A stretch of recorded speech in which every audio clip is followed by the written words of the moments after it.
ঝিনাইদহের মহেশপুরে বাবার ইচ্ছা পূরণ করতে হেলিকপ্টারে চড়ে বিয়ে করতে গেলেন বর।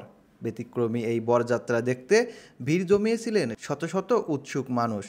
ঘটনাটি ঘটেছে মহেশপুর উপজেলার গাড়াপোতা গ্রামে। শুক্রবার জুমার নামাজের পর বরযাত্রা শুরু করেন সৌদি প্রবাসী বিল্লাল খানের ছেলে সাকিব খান। তার বিয়ে ঠিক হয় পার্শ্ববর্তী চুয়াডাঙ্গার জীবননগর উপজেলার কয়া গ্রামের ইব্রাহিম খলিলের মেয়ে আসমা খাতুনের সঙ্গে।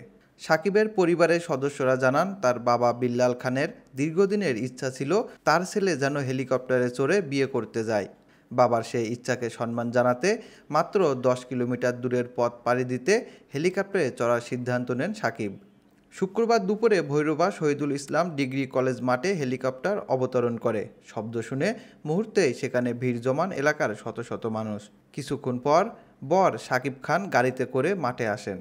সেখান থেকে বর ও তার কয়েকজন স্বজন হেলিকপ্টারে ওঠেন এবং কনের বাড়ির উদ্দেশ্যে উড়াল দেন। সাকিব খান বলেন, বাবার অনেক দিনের ইচ্ছা ছিল আমার বিয়েতে হেলিকপ্টার ব্যবহার করবে। আজ তার সেই ইচ্ছা পূরণ করলাম। এতে পরিবারের সবাই খুশি।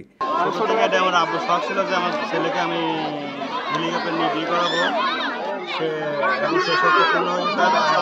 ব্যতিক্রমী এই আয়োজন দেখতে কয়া গাড়াপোতা ও আশপাশের এলাকা থেকে ছুটে আসেন শত শত মানুষ। কেউ প্রথমবারের মতো হেলিকপ্টার দেখছেন, কেউ আবার শুধু এই বিয়ে দেখার জন্যই ছুটে এসেছেন। মোবাইল ফোনে ছবি তোলা ও ভিডিও করার হিড়িক পড়ে যায় সবার মধ্যে। আমি দোয়া চাচ্ছি, আমার মেয়ের জন্য দোয়া করবেন, সে যেন সারা জীবন আমার সাথে সুখে থাকতে পারে এবং দিনের পথে থাকতে পারে। এই জন্য আপনাদের আর এই বিয়েতে মনে করেন গ্রামের মানুষ যথেষ্ট আনন্দিত, যেহেতু তারপরেও হেলিকপ্টারটা যদি গ্রামে নামতো তাহলে আরো খুশি হতো মানুষ আর কি। কিন্তু পাশে বিদ্যুৎ ক্যাম্প, আমাদের পাশে ইন্ডিয়ার থেকে নিকটে বিধায় তারা অনুমোদন দেয় নাই, অতএব একটু দূরে নামছে হেলিকপ্টারটা, এখান থেকে 5 কিলো দূরে। একটু গ্রামে নামলে আর কি সবাই ভালো লাগতো। আমরা হেলিকপ্টার দেখতে আসলাম। নতুন বউ আসবে, আগে তো গরু গাড়িতে বিয়ে হইতো, নসিমন গাড়িতে, ভ্যানে।